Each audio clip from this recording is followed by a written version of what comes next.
What if I told you that the deadliest weapon in medieval Europe was not really the weapon at all, but a secret machine hidden behind it, a machine so vast that it stretched across an entire continent? And what if that same machine is still leaving its fingerprints on your life today, in ways you have never once noticed? Welcome back to the channel, my friends. If you love the hidden corners of history, the parts that almost everyone else walks right past, then you are exactly where you belong today. So, settle in with me for this one. Let me take you back to the year 1415. A young English king is standing on a cold and muddy field in the north of France, and behind him wait fewer than 6,000 archers. Over the next few hours, those men will loose somewhere around 500,000 arrows into the ranks of a much larger French army. 500,000. And when you hear a number like that, the first question feels almost too obvious to say out loud. Where on earth did all of those arrows come from? But I have spent years of my life studying medieval military history, and I want to tell you something. That obvious question is not the interesting one. The real question, the one that almost nobody ever stops to ask, is far stranger, and to me it is far more revealing. What kind of invisible machine had to exist behind those archers to make that much destruction possible in the first place? Because here is the truth. Those arrows did not simply appear in barrels at the edge of the battlefield. Every single one of them required a specific kind of wood, a specific kind of iron, a specific kind of feather, and a specific kind of string. And here is the part that still astonishes me after all these years of digging. Each one of those materials came from a different place, passed through different hands, and traveled a different road across the map before it ever reached the same quiver on the same archer's back. What almost no one understood at the time was that this small island kingdom had quietly built one of the very first military-industrial supply chains in the entire history of Europe. An enormous hidden system, and all of it revolved around a single weapon, the English longbow. So today, I am going to walk you across half of Europe, into the goose farms, the yew forests, and the blacksmith workshops that almost every history book skips right over. Stay with me, because once you see this machine, you will never look at that famous weapon the same way again. Before we go any deeper, let me just say thank you. Thank you for being here, for giving me your time, and for caring about the small, forgotten details that made the big moments of history possible. If you enjoy stories like this one, do me a small favor and hit that subscribe button, because every single week I dig up another hidden story just like this, and I would hate for you to miss the next one. Now, let us begin where the whole machine begins, with the bow itself. And right away, we run into a problem that I find almost too ironic to believe. The most famous English weapon in all of history could barely be made from English trees. Let me explain what I mean.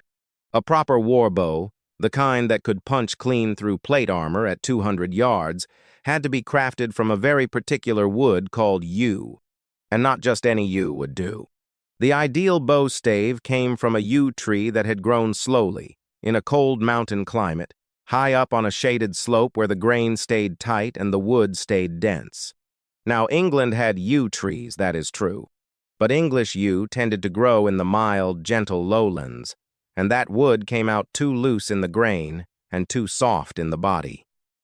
It simply could not survive the brutal draw weights that military archers demanded, forces that sometimes climbed past 150 pounds of pull. So England was forced to look elsewhere, and this is where a simple need for wood quietly turned into an international trade crisis. The finest yew in all of Europe grew in the mountains of northern Spain, in the high Alps of northern Italy, over in Portugal, and scattered across the lands that we now call Germany and Austria. And the reason that mountain wood was so precious comes down to something beautiful in the tree itself.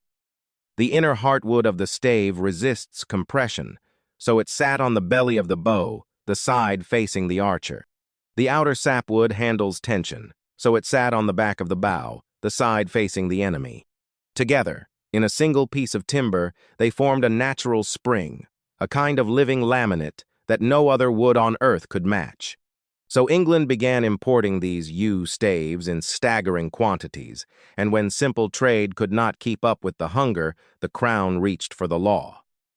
In the year 1472, a statute was passed that told every merchant ship arriving at an English port that it had to carry 4 yew-bow staves for every single ton of cargo it brought in. And the wine merchants sailing up from Venice and Genoa were the ones squarely in the crosshairs. You want to sell your wine in London? Fine. But your ship had better arrive carrying bow staves too. This was not a friendly suggestion. This was the law of the land. And here is a detail that tells you just how desperate the situation had become. A later king was not satisfied with 4 staves per ton, and he raised that demand all the way up to 10. 10 staves for every ton of goods. And decades after that, another king went so far as to arrange the import of 40,000 bows from Venice, even when advisors warned him it went against the rules. That is how badly the kingdom needed this wood. But sourcing the wood was only the beginning, because a raw stave arriving at the docks was not yet a bow, not even close. It first had to be seasoned, sometimes for a year or more, stored carefully in controlled conditions so it would not warp or crack. And even then, the finest craftsmen, working steadily by daylight, could shape only 2 or 3 quality warbows in a single week. Now hold that slow, patient number in your mind, because the bow was actually the easy part. What came next was, quite frankly, insane. So let us talk about the arrows, because this is where the numbers stop making sense to the human mind. During the heat of a pitched battle, a seasoned English longbowman could loose somewhere between 10 and 12 arrows every single minute. 10 to 12. Now, picture 6,000 of those men, all firing together, wave after wave, and you begin to understand how a single engagement could swallow somewhere between 300,000 and 500,000 arrows before the sun went down. Producing arrows at that scale was not a workshop task. It was a national industry, and it demanded a whole network of specialists that the history books barely whisper about. Start with the shaft. It needed straight-grained wood, usually ash or birch or poplar, cut to a standard length of around 28 to 30 inches. And the demand for this wood grew so intense that at one point, an English king actually banned the use of poplar for almost anything else, including the making of wooden shoes, simply to protect the supply of arrow wood for war. Think about that. The crown was willing to tell ordinary people they could not make shoes because those trees were needed to feed the war machine. Now, the men who made these shafts were only one link in a chain of 4 separate trades. There was the bowyer who shaped the bows, the stringer who twisted the strings, the fletcher who built the arrows, and the arrowsmith who forged the heads. And these crafts were guarded so jealously that back in the year 1371, the fletchers formally split away from the bowyers to form a guild entirely of their own. Then came the arrowheads, and here is where the blacksmith shops enter our story. Medieval arrowheads were never one-size-fits-all. There was the bodkin point, a narrow, square-sided head built for one purpose, to punch through chainmail and find the gaps in plate armor. And then there was the broadhead, wider, bladed, and designed to tear through unarmored flesh and cause maximum damage. Battlefield commanders needed both kinds, and the exact ratio between them depended on intelligence about what the enemy was actually wearing. Now let me give you a number that stops me cold every time. In 1 year, a single royal supply network delivered 500,000 arrows to the Tower of London, and in the year just before that, the figure had been 850,000. 850,000 arrows, feeding into one central armory. And the tower was not only a storehouse, it was also a workshop, where craftsmen forged and assembled these weapons on site. And here is a small detail that I have always found strangely cinematic. The arrowsmiths, the men hammering out the iron heads, were actually permitted to work through the night. But the bowyers and the fletchers were not. Why? Because shaping a good bow or a good arrow demanded fine, careful daylight, while a blacksmith could pound hot iron just as well by the glow of his forge in the dark. The crown even reached in to guarantee quality. A law was passed requiring that arrowheads be tipped with steel and stamped with the mark of the maker, a kind of medieval quality seal, so that no soldier would march to war carrying junk. But now we come to the part that catches almost everyone off guard, the part I love the most. The feathers. Every arrow needed feathers to fly true, and not just any feathers.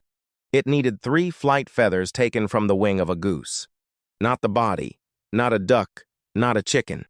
Goose wing feathers specifically, because only they had the stiff asymmetric vein that made an arrow spin and stabilize in the air. And here is the catch. A single goose wing yields only a couple of feathers, good enough for military work, which means one arrow needed feathers pulled from more than one bird. Now scale that up. In 1 year, the crown ordered that 6 feathers be taken from every goose in the entire realm and sent to the tower, and the counties were commanded to supply a staggering total of 1,190,000 goose feathers the following year. And the Fletchers were maddeningly precise about it, too. You could never mix a left-wing feather with a right-wing feather on the same arrow because the natural curve of each would fight the other, and the arrow would wobble and fly wild. So imagine the sheer headache of sorting millions of feathers, left from right, gathered from hundreds of scattered farms, all so that a single arrow would fly straight. And believe it or not, we still are not finished with what it took to arm just one man. Because now we come to the bowstring, the one part that most people never think about at all, and yet without it, the most beautiful bow in the world is just a bent stick. A longbow string was made from linen or hemp, twisted tight and coated in wax. And here was the problem. Under the crushing stress of a draw weight that could reach 140 pounds, strings snapped. They broke. And a broken string in the middle of a battle meant one thing: a useless archer standing helpless until he could restring. So every single archer carried at least 1 spare, sometimes 2, coiled up and kept dry, tucked away under his hat or sealed inside a waxed pouch. And that beeswax coating mattered enormously because it made the string water resistant, and these men were fighting through the endless rain-soaked campaigns of northern France, where a wet string could cost you your life.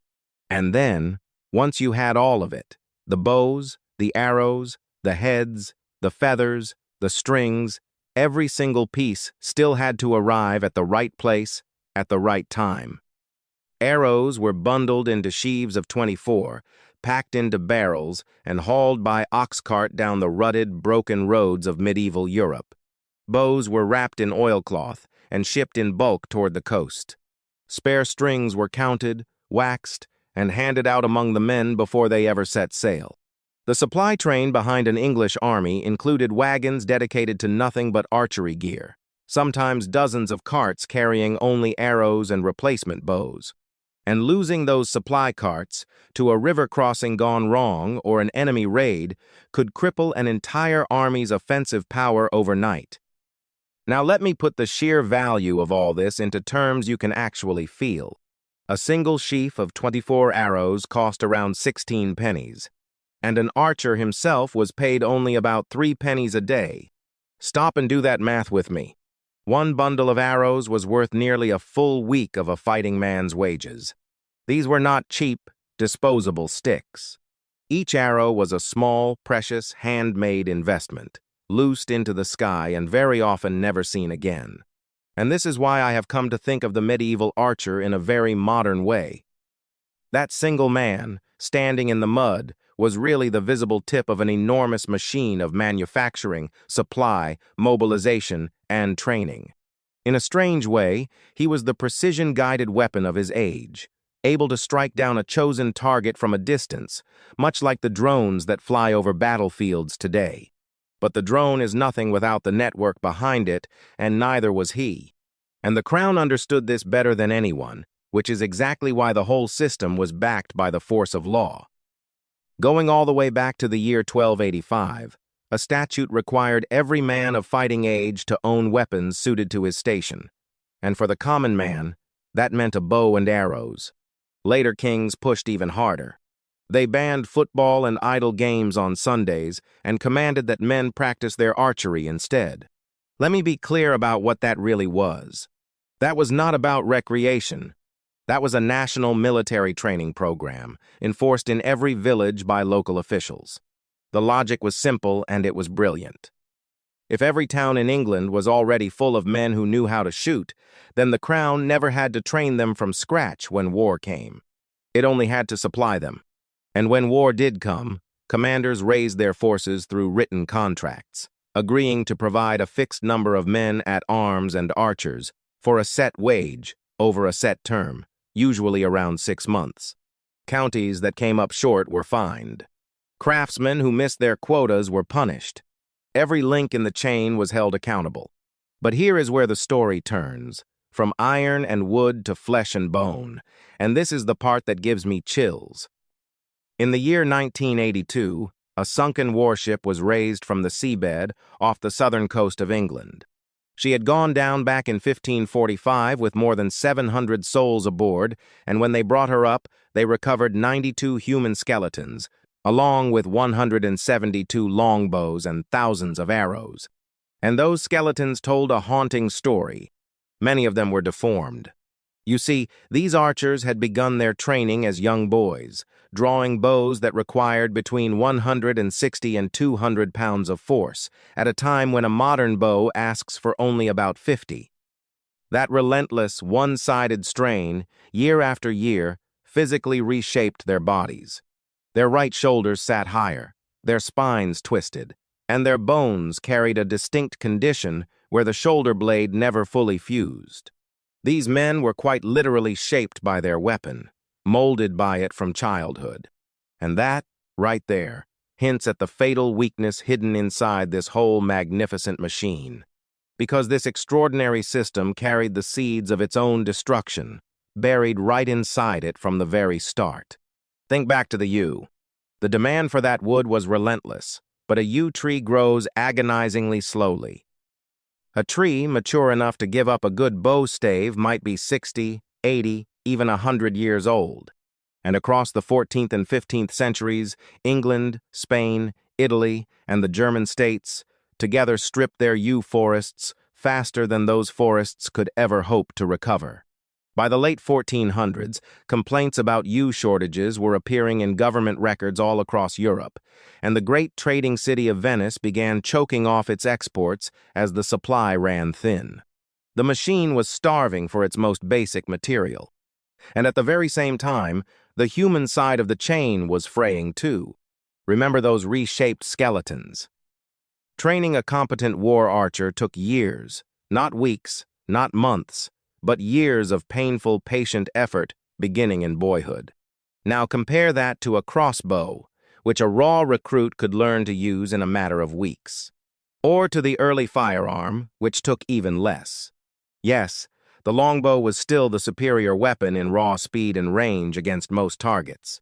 But the crossbow and the gun were simpler. Their supply chains were shorter. Their training pipelines were faster. And their ammunition never demanded a sprawling empire of goose farms and mountain forests and highly specialized craftsmen. So the machine began to collapse, and it collapsed from both ends at once.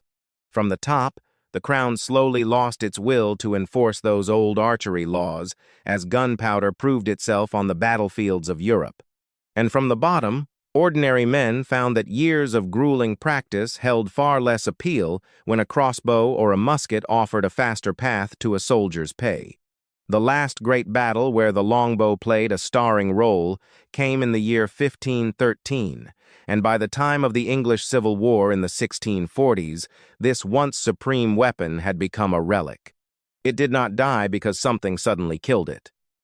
It died because the vast system that fed it could no longer sustain itself. But here is the twist that almost nobody ever tells you, and it is the reason I wanted to make this video in the first place. That machine may have died, but it never truly disappeared. Its fingerprints are still all around you, right now, even here in America. Look no further than people's names. That entire industry left a permanent mark on the surnames we still carry today. Not just Archer and Bowman, but Fletcher, the arrow maker, Bowyer, the bowmaker; stringer, the man who twisted the strings; and arrowsmith, the one who forged the heads. There is a very real chance that you, or a neighbor, or someone in your own family tree carries one of those names, never once knowing that it marks you as a descendant of this ancient war machine. And it lives in your language, too. Every time an American says something came like a bolt from the blue, or talks about picking a quarrel, or says an idea was wide of the mark, or tells you to keep it under your hat, they are speaking words born on the archery field centuries ago, without the faintest idea of it. And the craft itself has not vanished either. Traditional longbow makers still practice their art today, and the ancient guilds of London still quietly endure. So let me leave you with this thought. The English longbow was never really just a weapon. It was an entire economy. It was a logistics network stretching across a continent. It was a national policy, all of it built around the simple act of bending a piece of wood from a tree that did not even grow on English soil. And when that hidden network finally broke, the weapon broke right along with it. That, to me, is the real story, the one behind the story. Now, I would love to hear from you. If you carry one of those old craft surnames, Fletcher, Archer, Bowyer, or any of the others, tell me down in the comments, because I read them and I would genuinely love to know. And if you know another everyday phrase with a secret history like these, share it with the rest of us. If this changed the way you see that famous weapon, consider subscribing, and I will see you next time with another hidden story that everyone else skipped right over.